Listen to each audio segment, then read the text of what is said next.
Hello students. जैसे last जो हमने लेसन शुरू मतलब ये जो लेसन शुरू किया था हमने पी ब्लॉक एलिमेंट, उनमें जो हमने पार्ट 1 पे देखा था ओनली जनरल इंट्रोडक्शन कि हमको किस प्रकार के प्रॉपर्टीज़ को पढ़ना है, किस ट्रेंड में पढ़ना है। फिर हमने ये भी देखा था ग्रुप क्या होता है, पीरियड्स क्या होते हैं। 4 ब्लॉक होते हैं, एक होता है एस ब्लॉक, दूसरा पी ब्लॉक, तीसरा रहेगा डी और लास्ट में जो रहेगा वो रहेगा एफ ब्लॉक। फिर मैंने आपको ये भी बताया था इनमें से कुछ पोर्शन हमने 11th में ऑलरेडी पढ़ा था। 11th में हमने जो पढ़ा था वो था एस ब्लॉक और साथ में हमने पढ़ा था पी ब्लॉक 1। मतलब पी ब्लॉक में ग्रुप नंबर 12 और ग्रुप नंबर 13 के बारे में हमने पढ़ा था। ठीक है, अब वही बातें हमको यहाँ से कंटिन्यू करना है। यहाँ पे हम लोग जो शुरू करेंगे, यहाँ पे ये रहेगा हमारा ग्रुप नंबर 15। तो ये जो हमारा ग्रुप नंबर 15 है, यहाँ पे हम इस ग्रुप नंबर 15 को हम 5A भी बोलते हैं और इस ग्रुप का पहला मेंबर नाइट्रोजन होने के वजह से इसको हम बोलते हैं नाइट्रोजन फैमिली। तो इस नाइट्रोजन फैमिली में कुल मिला के 5 एलिमेंट्स होते हैं, नाइट्रोजन, फॉस्फोरस, आर्सेनिक, स्टीबाइन। स्टीबाइन है एक लैटिन नेम और इसका नॉर्मल हम लोग जो नाम यूज़ करते हैं वो होता है एंटीमनी। तो नॉर्मली हम लोग जो वर्ड यूज़ करेंगे वो कौन सा यूज़ करेंगे, एंटीमनी। एंटीमनी का सिंबल यहाँ पे एस भी लिखा हुआ है और ये एस भी सिंबल है, ये इसलिए आता है क्योंकि इसका लैटिन नेम जो रहेगा वो रहेगा स्टीबाइन। तो स्टीबाइन के हिसाब से इसका नेम आता है एस बी। जैसे यहाँ पे सोडियम, सोडियम का सिंबल आता है Na क्योंकि सोडियम का लैटिन नेम आता है नाइट्रियम और इसलिए सोडियम का सिंबल आता है Na।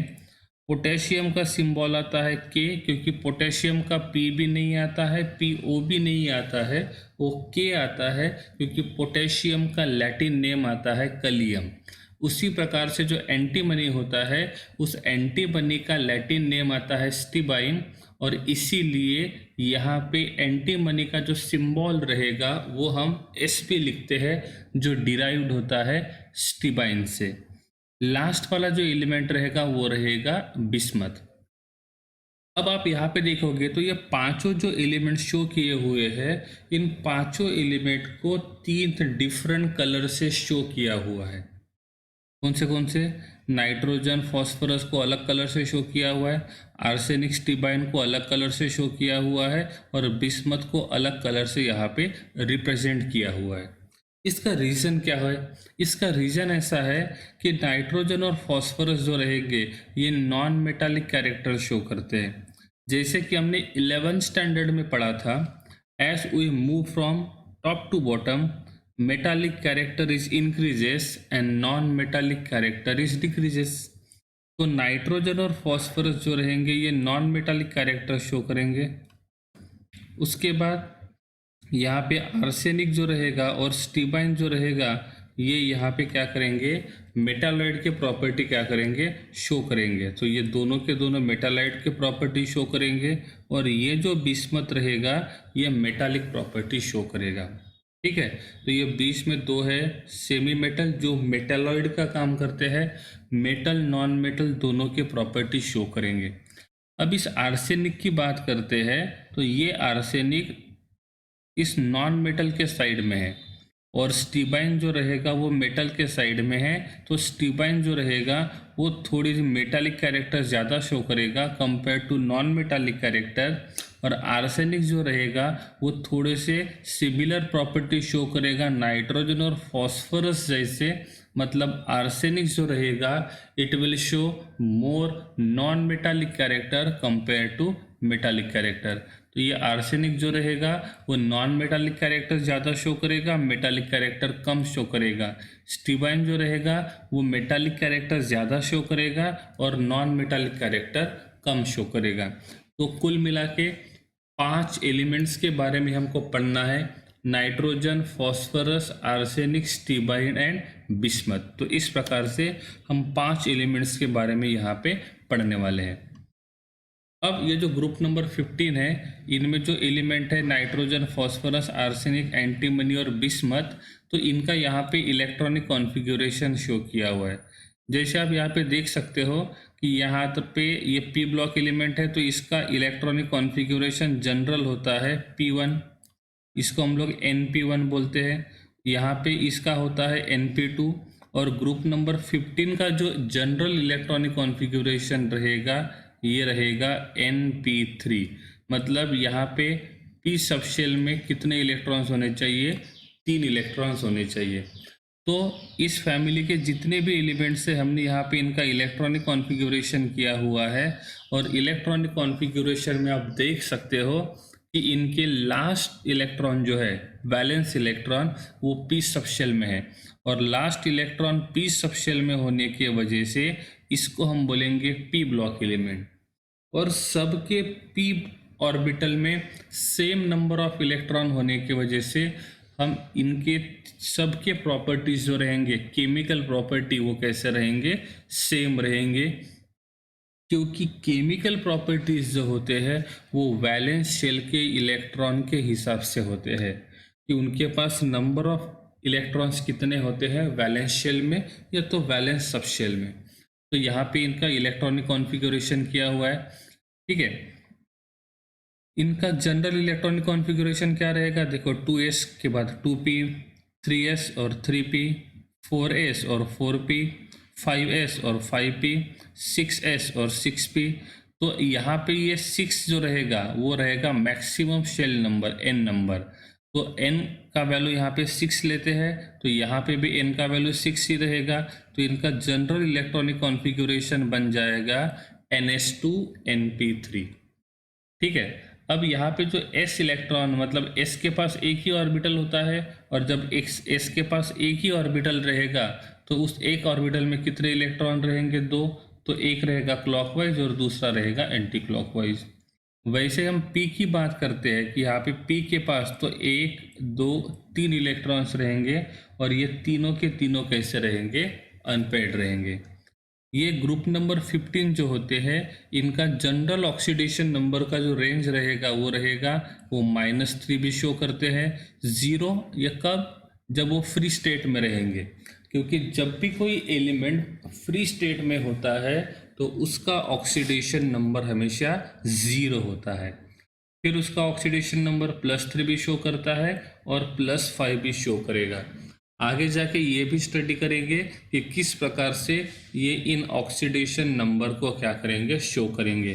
तो ग्रुप नंबर 15 का general electronic configuration will be NH2NP3।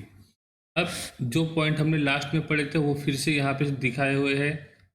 अब हम देखेंगे तो ये जनरल इलेक्ट्रॉनिक कॉन्फ़िगरेशन लिखा हुआ है NH2NP3। आप किसी को भी कंसिडर करो, इन बाकी सब से ये थोड़ा डिफरेंट प्रॉपर्टी शो करता है। इसका रीज़न ऐसा है क्योंकि नाइट्रोजन जो है वो सेकंड पीरियड में आता है, और सेकंड पीरियड के पास ओनली S और P सबशेल होता है, बाकी सबके पास D सबशेल होता है। इनके पास S और P सबशेल ही होने की वजह से नाइट्रोजन जो रहेगा उसके पास D ऑर्बिटल नहीं है, और उसके पास D ऑर्बिटल नहीं रहेगा तो वो अपना एक्साइटेड स्टेट में नहीं जा सकता। तो हमने ग्राउंड स्टेट भी पढ़ा था, एक्साइटेड स्टेट भी पढ़ा था। हम ये सब प्रॉपर्टी इस फॉस्फोरस के हिसाब से देखते हैं, ठीक है। अब देखो फॉस्फोरस का इलेक्ट्रॉनिक कॉन्फ़िगरेशन क्या है? 3s2 3p3। तो ये उनका वैलेंस शेल का इलेक्ट्रॉनिक कॉन्फ़िगरेशन है, मतलब NH2 और NP3। फॉस्फोरस के लिए n का वैल्यू क्या रहेगा? 3 रहेगा। आर्सेनिक के लिए n का वैल्यू 4 रहेगा, एंटीमनी के लिए रहेगा 5 और बिस्मथ के लिए रहेगा 6। तो ये जो है ये सब के सब n के वैल्यूज है, किसके लिए? नाइट्रोजन से लेकर बिस्मथ तक। इनमें से हम जो पढ़ने वाले हैं अभी, सबसे पहले हम पढ़ने वाले हैं फॉस्फोरस के बारे में। किसके बारे में? फॉस्फोरस। फॉस्फोरस का इलेक्ट्रॉनिक कॉन्फ़िगरेशन है 3s2 3p3। तो 3s2 3p3। तो S के पास 2 इलेक्ट्रॉन है और P के पास 3 इलेक्ट्रॉन है। अभी तक देखो फॉस्फोरस के पास 3 ही सब शेल होते हैं, और जब वहाँ पे 3 ही शेल रहेंगे तो यहाँ पे 4th शेल वाले का कुछ काम नहीं रहेगा। ठीक है। तो फॉस्फोरस के पास 3 ही सब शेल है, 3 ही शेल है, और 3 ही शेल होने की वजह से हमको 3 ही शेल के बारे में स्टडी करना है, उनके आगे के बारे में नहीं पढ़ना है। तो फॉस्फोरस का इलेक्ट्रॉनिक कॉन्फ़िगरेशन 3s2, 3p3 और 3d0। अब हम यहाँ पे देखेंगे तो ये p का इलेक्ट्रॉन जो है वो अनपेड है तीनों के तीनों, और s के जो इलेक्ट्रॉन्स है वो पेड है। सही है ना। अब होगा ऐसे कि जब ये तीनों के तीनों इलेक्ट्रॉन अनपेड है और ये पेड है, जैसे हमने देखा था बॉन्ड बनाने के लिए इलेक्ट्रॉन शेयर करना है। जैसे मैंने बोला कि मेरे पास यहाँ पे एक एटम है A और यहाँ पे एक एटम है B।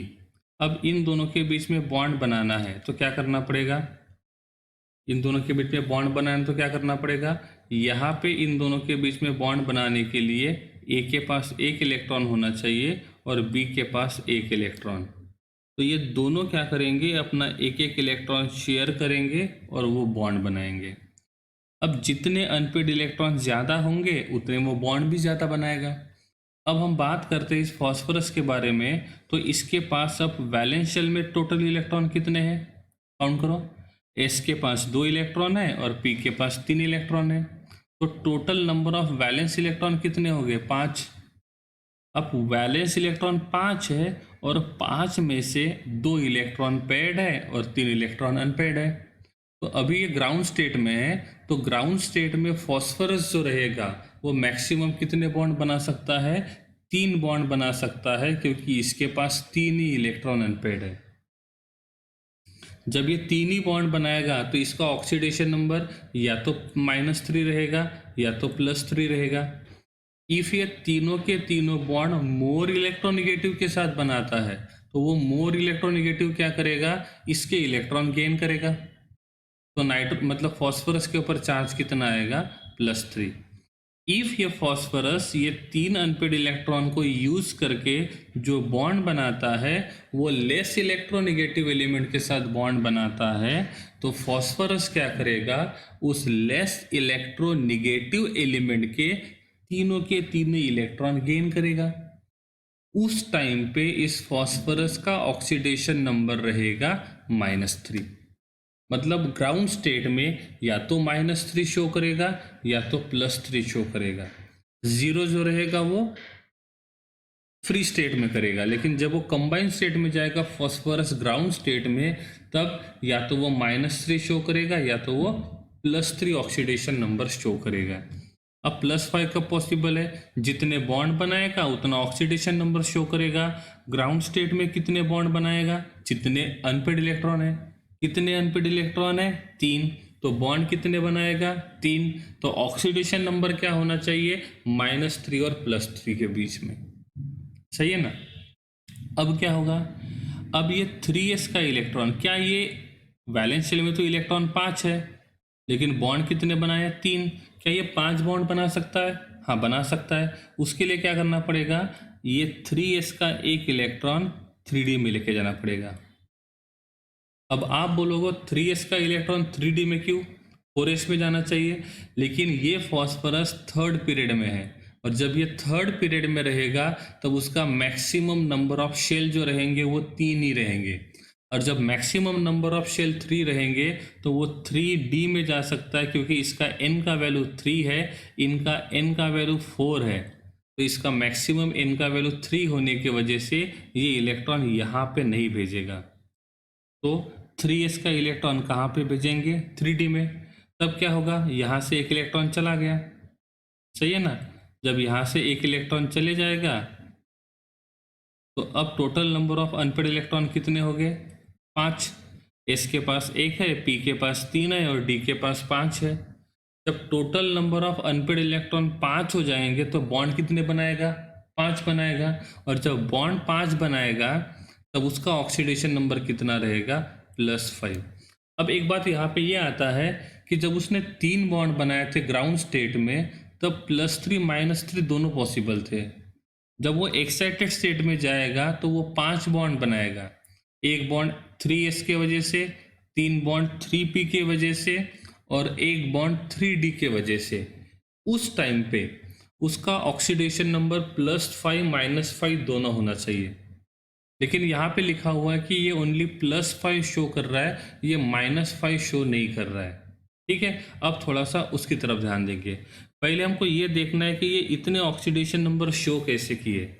जब ग्राउंड स्टेट में था तब S के पास 2 इलेक्ट्रॉन थे, P के पास 3, P के पास तीनों इलेक्ट्रॉन अनपेड थे, D के पास S के पास पेड थे, तो उसने 3 ही बॉन्ड बनाए थे। तो या तो +3 या तो -3 दोनों पॉसिबल थे। जब S का इलेक्ट्रॉन D में चला गया तब total number of unpaired electron हो गए 5, तो बॉन्ड बनाएंगे 5। तब ऑक्सीडेशन नंबर या तो +5 या तो -5, बट यहाँ पे लिखा हुआ है कि ओनली +5, -5 लिखा हुआ नहीं है। अब थोड़ा सा इसके बारे में पढ़ते हैं कि ऐसा क्यों शो किया हुआ है। उसके लिए थोड़ा सा हमको दूर जाना पड़ेगा, मतलब ये बाकी के एग्जाम्पल देखने पड़ेंगे। जैसे 3s 3p और 3d में से किसका एनर्जी ज़्यादा है? 3d का एनर्जी ज़्यादा है। और हमने 3d में जो इलेक्ट्रॉन ट्रांसफ़र किया वो कहाँ से गया? 3s से। मतलब 3s से जो इलेक्ट्रॉन ट्रांसफ़र किया है हमने वो कहाँ पे गया है? 3d में जो इलेक्ट्रॉन ट्रांसफ़र किया हुआ है वो कहाँ से गया है? 3s से गया हुआ है। तो 3s का एनर्जी कम है और 3d का एनर्जी ज़्यादा है। जब 3s का इलेक्ट्रॉन 3d में जाना चाहता है, लोअर एनर्जी ऑर्बिटल का इलेक्ट्रॉन हायर एनर्जी ऑर्बिटल में जाना चाहता है, तो ये तभी पॉसिबल है जब वो क्या करेगा? एनर्जी को गेन करेगा। क्या करेगा? एनर्जी को गेन करेगा। तो जब तक एनर्जी नहीं मिलेगा इस 3s के इलेक्ट्रॉन को, तब तक ये 3s का इलेक्ट्रॉन 3d में नहीं जाएगा। और 3d में नहीं जाएगा तो s के पास 2 इलेक्ट्रॉन रहेंगे और p के पास 3 इलेक्ट्रॉन अनपेड रहेंगे, तो टोटल 3 इलेक्ट्रॉन अनपेड होने की वजह से वो 3 बॉन्ड बनाएगा। लेकिन हम चाहते हैं कि ये 3s का इलेक्ट्रॉन 3d में जाए, तो उसके लिए क्या करना पड़ेगा? इस 3s के पेड इलेक्ट्रॉन को अनपेड करना है और 3s के एक इलेक्ट्रॉन को 3d पे लेके जाना है। तो सबसे पहले उसके एक इलेक्ट्रॉन को क्या सप्लाई करना पड़ेगा? एनर्जी सप्लाई करना पड़ेगा। और जब हम उसको एनर्जी सप्लाई करेंगे तब उसका एनर्जी बढ़ेगा उस इलेक्ट्रॉन का, तब जाके 3s का एक इलेक्ट्रॉन जो रहेगा वो 3d में चला जाएगा। तब जाके इनके पास टोटल अनपेड इलेक्ट्रॉन बन जाएंगे 5। तब ये 5 बॉन्ड बनाएगा और जब ये 5 बॉन्ड बनाएगा तब ये ऑक्सीडेशन नंबर +5 -5 पॉसिबल है। नहीं समझा? तो +5 मतलब 5 बॉन्ड बनाने के लिए क्या करना पड़ेगा? 3s के इलेक्ट्रॉन को 3d में भेजना पड़ेगा। उसके लिए उसको एनर्जी देना पड़ेगा। जब तक उसको एनर्जी नहीं देंगे तब तक 3s का इलेक्ट्रॉन 3d में नहीं जाएगा। और 3s का इलेक्ट्रॉन 3d में नहीं जाएगा तो वो मैक्सिमम कितने बॉन्ड बनाएगा? 3 ही बॉन्ड बनाएगा।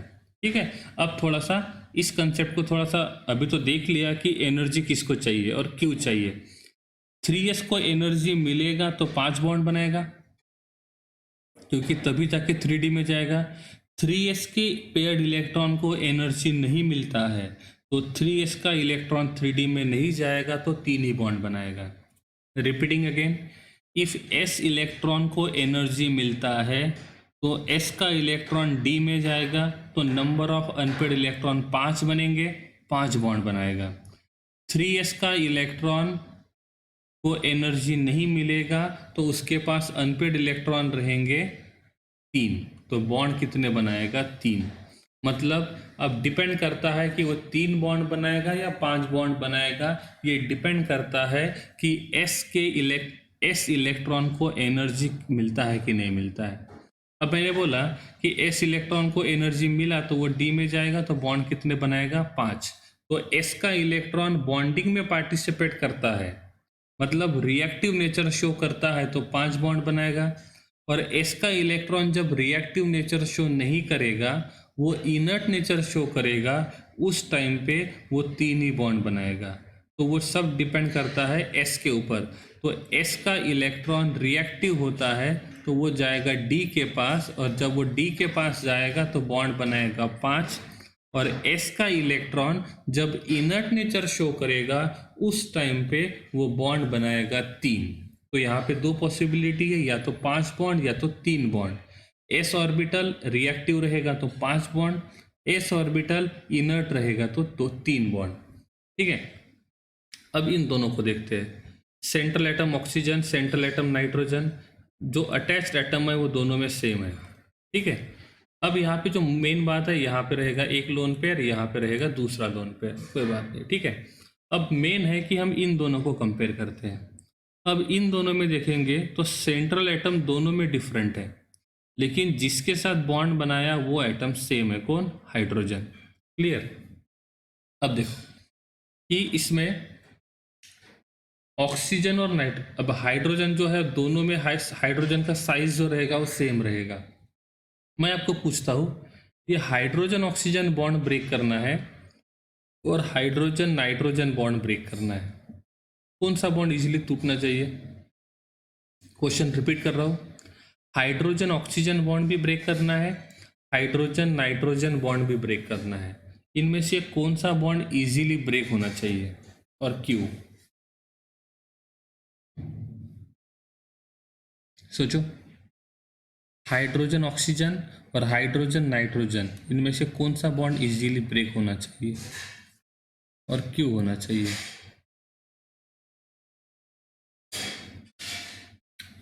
चलो, मेरे हिसाब से इजीली बॉन्ड ब्रेक होना चाहिए नाइट्रोजन और हाइड्रोजन के बीच का, क्योंकि पीरियोडिक टेबल में सबसे पहले आता है कार्बन, फिर आता है नाइट्रोजन, फिर आता है ऑक्सीजन और फिर आता है फ्लोरीन। ठीक है, जब हम लोग लेफ्ट टू राइट जाते हैं तो साइज छोटा होता है, तो इनमें से सबसे बड़ा साइज जो रहेगा वो रहेगा कार्बन का, और सबसे छोटा साइज जो रहेगा वो रहेगा फ्लोरीन का। ठीक है, तो इफ हम यहाँ पे साइज के हिसाब से जाते हैं तो साइज में देखेंगे तो सबसे बड़ा साइज रहेगा कार्बन का और सबसे छोटा साइज रहेगा फ्लोरीन का। ठीक है, तो ऑक्सीजन नाइट्रोजन में से ऑक्सीजन का साइज छोटा है और नाइट्रोजन का साइज बड़ा है। यहाँ पे हाइड्रोजन जो है वो दोनों में कॉमन है, तो दोनों में हाइड्रोजन का जो साइज रहेगा वो सेम रहेगा। तो ऑक्सीजन और नाइट्रोजन में से ऑक्सीजन का साइज छोटा है, तो ऑक्सीजन हाइड्रोजन बॉन्ड लेंथ कम रहेगा और नाइट्रोजन हाइड्रोजन बॉन्ड लेंथ ज़्यादा रहेगा।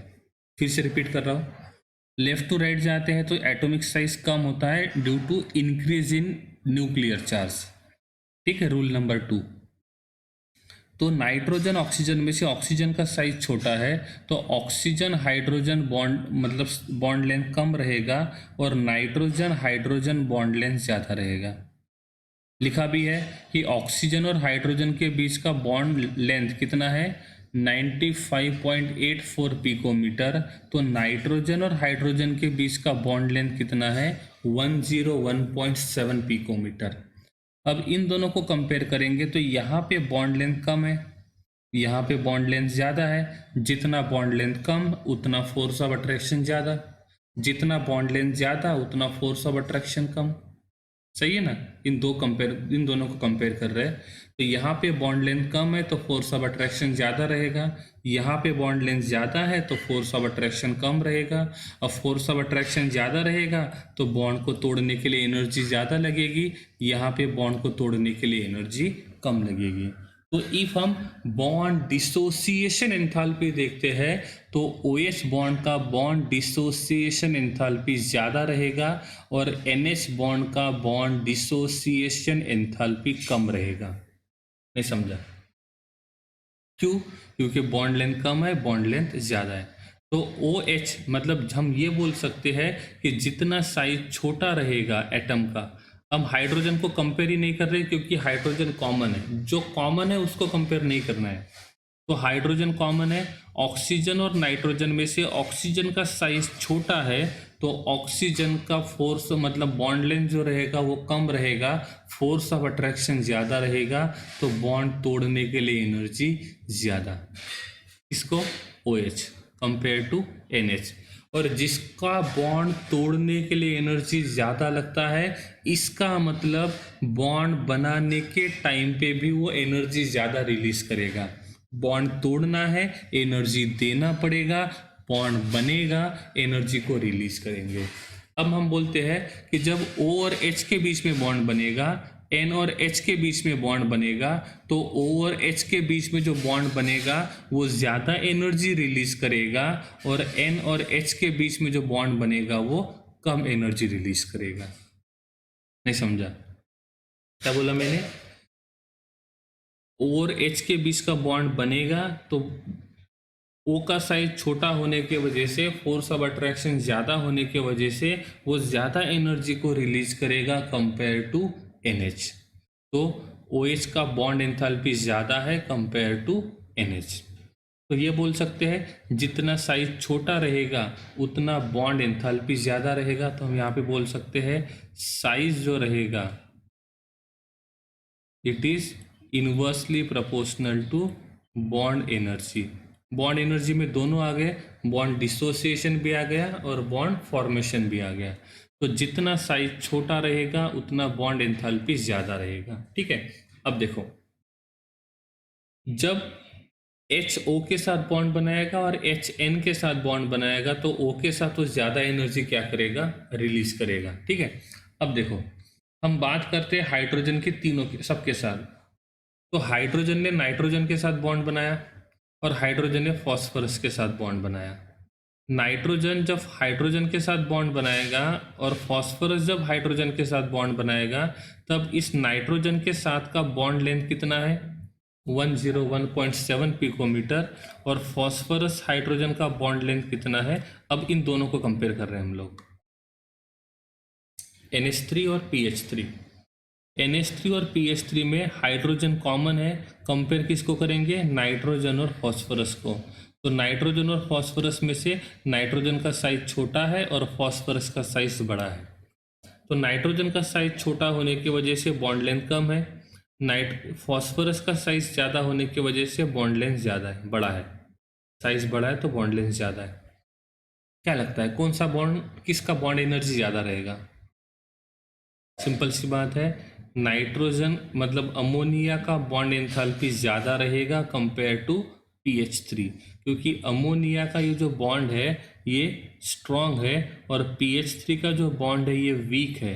बॉन्ड वीक रहेगा तो बॉन्ड एंथैल्पी कम रहेगा, बॉन्ड स्ट्रॉन्ग रहेगा तो बॉन्ड एंथैल्पी ज़्यादा रहेगा।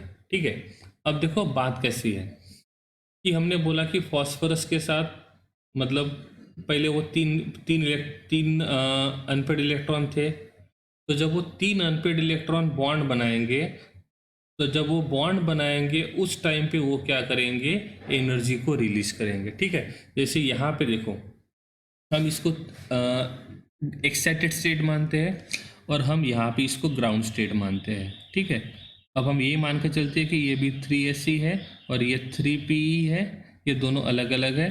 तो इनिशियल में ग्राउंड स्टेट में इलेक्ट्रॉनिक कॉन्फ़िगरेशन ऐसे था। ठीक है, अब क्या होगा, फॉस्फोरस 3 बॉन्ड बनाएगा, 1 2 3, और जब ये 3 बॉन्ड बनाएगा तो वो एनर्जी को रिलीज करेगा, और जब वो एनर्जी को रिलीज करेगा तो उस एनर्जी को ये S का इलेक्ट्रॉन गेन करेगा और एक्साइटेड में जाएगा। तो S के इलेक्ट्रॉन को एक्साइटेड में जाने के लिए जो एनर्जी चाहिए वो एनर्जी मिलेगी कहाँ से, बॉन्ड बनाने से। सही है ना? तो जैसे ही पहले फॉस्फोरस ने ये 3 अनपेड इलेक्ट्रॉन को यूज करके 3 बॉन्ड बनाए, 3 बॉन्ड बनाने के टाइम पे बॉन्ड बना तो उस टाइम पे एनर्जी को रिलीज किया, और जैसे ही एनर्जी को रिलीज किया तो उस एनर्जी को ये 3s ने इलेक्ट्रॉन मतलब 3s के इलेक्ट्रॉन ने उस एनर्जी को गेन किया, और ये 3s का इलेक्ट्रॉन कहाँ चला गया, 3D में चला गया।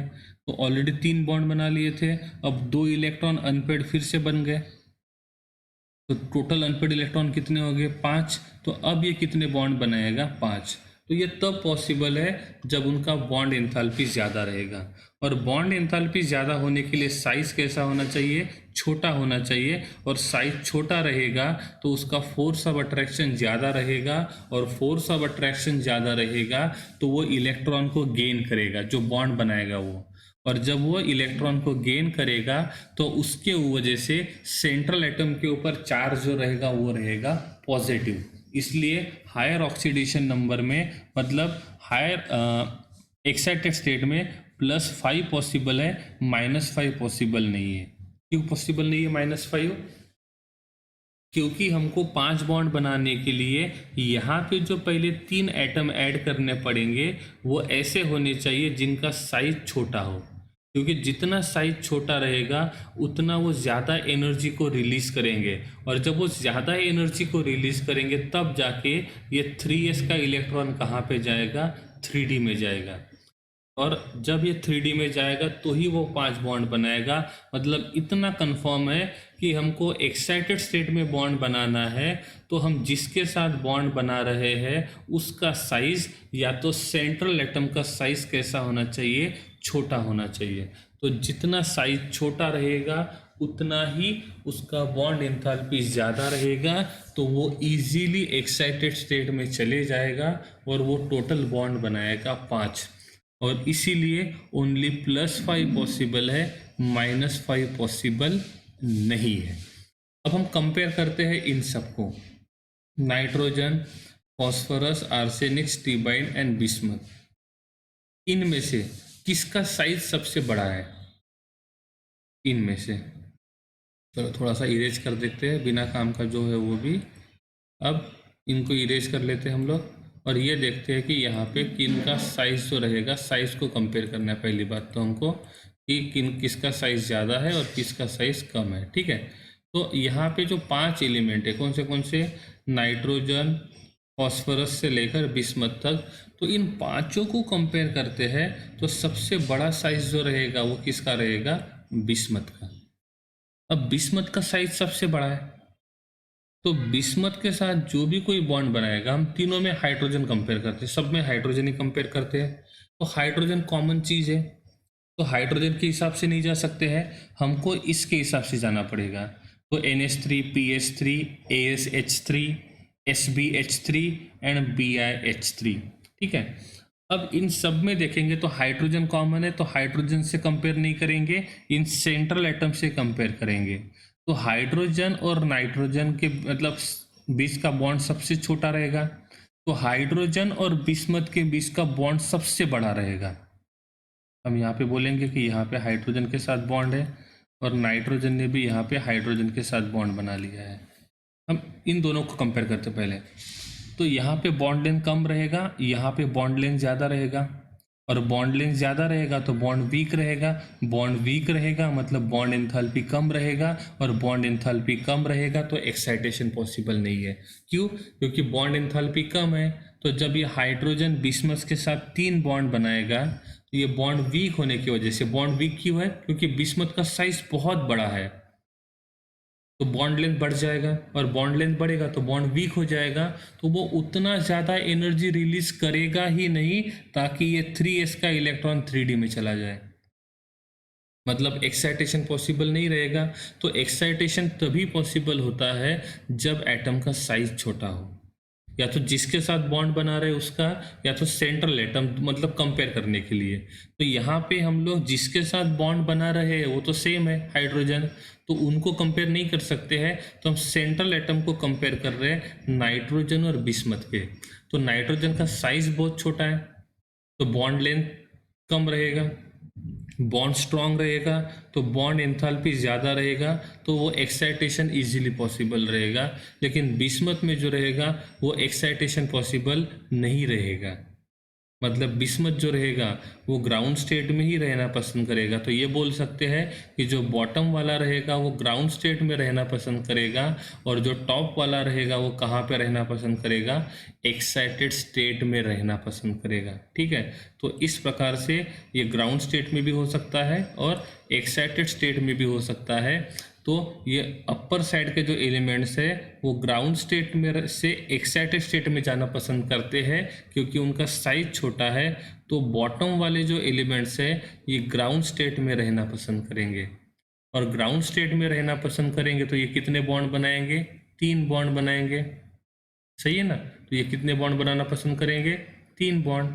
लेकिन जो एक्साइटेड स्टेट में होते हैं जैसे ये है नाइट्रोजन, फॉस्फोरस और आर्सेनिक, और जब ये एक्साइटेड स्टेट में रहेंगे तो ये कितने बॉन्ड बनाना पसंद करेंगे, 5 बॉन्ड। एक नाइट्रोजन ही ऐसा है जो 5 बॉन्ड नहीं बना सकता क्योंकि नाइट्रोजन के पास क्या नहीं होता है, डी ऑर्बिटल नहीं होता है। ठीक है, इसीलिए जो टॉप वाले एलिमेंट्स है वो 5 बॉन्ड बनाना पसंद करेंगे तो बॉटम वाले जो रहेंगे वो कितने बॉन्ड बनाना पसंद करेंगे? 3 बॉन्ड बनाना पसंद करेंगे। ठीक है, अब हम लोग यहाँ पे जो स्ट्रक्चर दिया हुआ है एक इस ब्रैकेट में, जैसे हम देखेंगे कौन कौन दिया हुआ है यहाँ पे, NH3 और NF3। क्या लगता है इनमें से किसका बॉन्ड एंथैल्पी ज़्यादा रहेगा? NH3 और NF3 इसका होना चाहिए NH3। क्यों? क्योंकि नाइट्रोजन दोनों में कॉमन है। नाइट्रोजन ने बॉन्ड बनाया है हाइड्रोजन के साथ और यहाँ पे फ्लोरीन के साथ, तो यहाँ पे हाइड्रोजन में और फ्लोरीन में से फ्लोरीन का साइज बड़ा है तो बॉन्ड लेंथ ज़्यादा है, और बॉन्ड लेंथ ज़्यादा रहेगा तो बॉन्ड वीक रहेगा, तो इसका बॉन्ड एंथैल्पी कम रहेगा, इसका बॉन्ड एंथैल्पी ज़्यादा रहेगा। तो जिसका बॉन्ड एंथैल्पी ज़्यादा होता है वो एक्साइटेड स्टेट में जाएगा, जिसका बॉन्ड एंथैल्पी कम होता है वो ग्राउंड स्टेट में ही रहेगा। और जो ग्राउंड स्टेट में रहेगा वो 3 बॉन्ड बनाएगा, तो +3 -3 पॉसिबल है। और जो एक्साइटेड स्टेट में जाएगा वो +5 और -5 में से ओनली +5 शो करेगा, -5 शो नहीं करेगा। क्यों? क्योंकि वो जिसके साथ बॉन्ड बना रहा है वो बॉन्ड मोर इलेक्ट्रोनेगेटिव के साथ बनाएगा, और जब वो मोर इलेक्ट्रोनेगेटिव के साथ बॉन्ड बनाएगा तो सिंपल सी बात है सेंट्रल एटम को अपना इलेक्ट्रॉन लूज करना होगा। और इस टाइप के इफेक्ट को बोलते हैं inert pair effect. Inert pair effect का मतलब होता है जब इनर ऑर्बिटल का इलेक्ट्रॉन, जैसे ये 3s का जो इलेक्ट्रॉन है, ये 3s का इलेक्ट्रॉन d में जाना पसंद करता है, मतलब ये रिएक्टिव रहेगा। जब ये रिएक्टिव रहेगा तब उसको बोलेंगे रिएक्टिव इफेक्ट। और जब ये s का इलेक्ट्रॉन d में जाना पसंद नहीं करेगा, इसका मतलब ये s ऑर्बिटल के इलेक्ट्रॉन इनर्ट नेचर शो करेगा, तो उस इफेक्ट को बोलेंगे हम लोग इनर्ट पेयर इफेक्ट। ठीक है, इनर्ट पेयर इफेक्ट का मतलब क्या होता है? जब इनर ऑर्बिटल का इलेक्ट्रॉन, देखो NS और NP में से NS इनर साइड में है और NP आउटर साइड में है, तो इनर ऑर्बिटल के इलेक्ट्रॉन बॉन्डिंग में पार्टिसिपेट करते हैं तो अच्छा है, नंबर ऑफ बॉन्ड्स ज़्यादा है। और जब इनर ऑर्बिटल के इलेक्ट्रॉन बॉन्डिंग में पार्टिसिपेट नहीं करते हैं और वो इनर्ट नेचर शो करते हैं, तो उस इफेक्ट को बोलते हैं हम लोग इनर्ट पेयर इफेक्ट। ये तो हमने ऑलरेडी देख लिया था। हाँ, stability of +3 oxidation state decreases down the group while that of +5 oxidation state is decreases down the group. ऐसा क्यों होता होगा? क्योंकि टॉप वाले जो है वो एक्साइटेड स्टेट में जाना पसंद करेंगे, और जब वो एक्साइटेड स्टेट में जाना पसंद करेंगे तो कितने बॉन्ड बनाएंगे? 5 बॉन्ड। हर किसी को लगता है, हर एक एटम को लगता है कि वो ज़्यादा से ज़्यादा बॉन्ड बनाए, लेकिन ये टॉप वाले जो रहेंगे वो ज़्यादा बॉन्ड बनाना पसंद करेंगे, लेकिन बॉटम वाले जो रहेंगे वो ज़्यादा बॉन्ड नहीं बनाएंगे due to inert pair effect, क्योंकि उनका इनर ऑर्बिटल का इलेक्ट्रॉन आउटर ऑर्बिटल में नहीं जा सकता। तो ये लोग ज़्यादा से ज़्यादा बॉन्ड बनाएंगे, और जब वो ज़्यादा से ज़्यादा बॉन्ड बनाएंगे तो उनका ऑक्सीडेशन नंबर भी मैक्सिमम रहेगा, मतलब वो कितना रहेगा? +5। मतलब टॉप वाले +5 में स्टेबल रहेंगे तो बॉटम वाले +5 में अनस्टेबल रहेंगे। तो ये बोल सकते हैं टॉप टू बॉटम +5 का स्टेबिलिटी कम होता है, लेकिन ये +5 ये +3 में रहना पसंद करेंगे, ये +3 में रहना पसंद नहीं करेंगे। मतलब टॉप टू बॉटम जाते हैं तो +3 का स्टेबिलिटी बढ़ेगा। तो इस प्रकार से होता है +3 एंड +5। अब मैंने बोला कि मेरे पास है P+3 एक, और दूसरा है P+5, मतलब फॉस्फोरस +3 एंड फॉस्फोरस +5। क्या लगता है विच इज मोर स्टेबल? +5, सही है ना? तो +5 जो रहेगा और +3 में से +5 ज़्यादा स्टेबल है, तो +3 कहाँ पे आना पसंद करेगा? +5 में। लेकिन +5 जो रहेगा वो +3 में जाना पसंद नहीं करेगा, तो +3 जो रहेगा वो +5 में जा सकता है, लेकिन +5 वाला +3 में नहीं जा सकता, क्योंकि +5 का स्टेबिलिटी ज़्यादा है। क्यों ज़्यादा है? क्योंकि वो ज़्यादा बॉन्ड बनाएगा इसलिए। सही है ना? और जब ये +5 का स्टेबिलिटी ज़्यादा है तो +3 वाला +5 में जाएगा, ऑक्सीडेशन नंबर बढ़ाएगा, तो +5 ने +3 अपना ऑक्सीडेशन नंबर बढ़ाएगा, और अपना ऑक्सीडेशन नंबर बढ़ाएगा तो वो काम किसका करेगा? रिड्यूसिंग एजेंट का। मतलब ये फॉस्फोरस जो रहेगा वो रिड्यूसिंग एजेंट का काम इजीली कर सकता है। तो +3 जो रहेगा वो रिड्यूसिंग एजेंट का काम इजीली कर सकता है कंपेयर टू +5। लेकिन वही बात मैं यहाँ पे करता हूँ बिस्मथ की। अब ये जो बिस्मथ है, इस बिस्मथ को भी हम लोग दो ऑक्सीडेशन नंबर में लेते हैं। कौन से? बिस्मथ एक रहेगा +5 में, इसमें रहेगा +5 में बिस्मथ रहेगा, ठीक है। तो बिस्मथ को देखते हैं हम लोग यहाँ पे। तो बिस्मथ दो ऑक्सीडेशन नंबर शो कर रहा है। कौन से? ये बिस्मथ जो रहेगा एक +3 शो कर रहा है, और दूसरा बिस्मथ जो रहेगा वो कौन सा शो कर रहा है? +5। बिस्मथ किस में ज़्यादा स्टेबल होता है? +3 में। और इफ हमारे पास बिस्मथ +5 है तो वो कहाँ पे जाना पसंद करेगा? +3 में। और +3 में जाएगा मतलब खुद का ऑक्सीडेशन नंबर कम करेगा, और खुद का ऑक्सीडेशन नंबर कम करेगा मतलब उसका क्या हुआ? रिडक्शन। तो Bi+5 जो रहेगा वो किसका काम करेगा? ऑक्सीडाइजिंग एजेंट का। Bi+3 हमारे पास रहेगा तो वो +3 का +3 में ही रहेगा, वो +5 में नहीं जाएगा। लेकिन बिस्मथ +5 में होता है तो +5 जो रहेगा वो कहाँ पे जाना पसंद करेगा? +3 में जाना पसंद करेगा। हम फॉस्फोरस की बात करेंगे, +3 में रहेगा तो +5 में जाएगा, +5 वाला +3 में नहीं जाएगा। मतलब +3 is act as a oxidize reducing agent and Bi+5 is act as a oxidizing agent. इसलिए लिखा हुआ है कि बिस्मथ जो है, मतलब ये दोनों के दोनों जो रहेंगे, कौन कौन? एंटीमनी और बिस्मथ, ये +5 में ऑक्सीडाइजिंग एजेंट का काम करेंगे, और ये +3 में रिड्यूसिंग एजेंट का क्या करेंगे? काम करेंगे। तो इस प्रकार से ये जो रहेंगे कौन? डी ब्लॉक के जो एलिमेंट्स रहेंगे, सॉरी ग्रुप नंबर 15 के जो एलिमेंट्स रहेंगे, ये इस प्रकार से प्रॉपर्टीज को क्या करेंगे? शो करेंगे, ठीक है। अब ग्रुप नंबर 15 के जो एलिमेंट्स है, nitrogen, phosphorus, arsenic, antimony and bismuth, इनके बारे में थोड़ा सा इंट्रोडक्शन देख लेते हैं कि ये कहाँ कहाँ मिलते हैं। नाइट्रोजन जो होता है, it is present in atmosphere, और एटमॉस्फेयर में जितनी भी गैस प्रेजेंट होते हैं उनमें से 78% जो गैस है ये नाइट्रोजन के फॉर्म में प्रेजेंट है। तो एटमॉस्फेयर में जो टोटल गैसियस एलिमेंट्स प्रेजेंट है उनमें से 78% जो रहेगा वो कौन से फॉर्म में रहेगा? गैसियस नाइट्रोजन फॉर्म में रहेगा। ये 17% in plants and animal protein.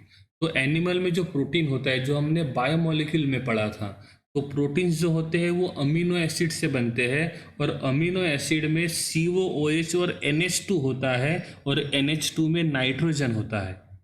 इसलिए लिखा हुआ है कि जो प्लांट्स मतलब एनिमल्स के अंदर जो प्रोटीन्स होते हैं, तो उस प्रोटीन्स के अंदर नाइट्रोजन प्रेजेंट होता है, और इस नाइट्रोजन का जो परसेंटेज होता है वो होता है 17%।